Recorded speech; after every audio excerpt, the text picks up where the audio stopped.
అందరికీ మొన్న జూన్ 9 రోజు జరిగిన కాశ్మీర్లో ఉన్న ఉగ్రవాద సంస్థలు మన దేశంలో ఉత్తరప్రదేశ్ నుండి ఢిల్లీ వరకు యాత్రగా వెళ్తున్న ఒక బస్సుని ఉగ్రవాదులు అదే సరైన విధంగా సమయం అనుకొని అక్కడ వెళ్తున్న వాహనానికి షూట్అవుట్ చేయడం జరిగింది.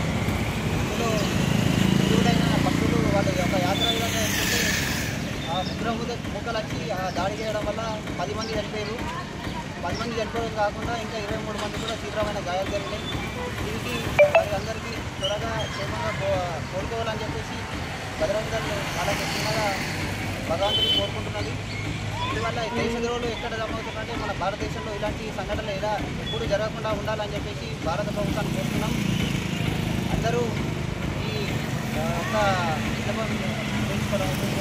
జై శ్రీరామ్, జై శ్రీరామ్, జై శ్రీరామ్.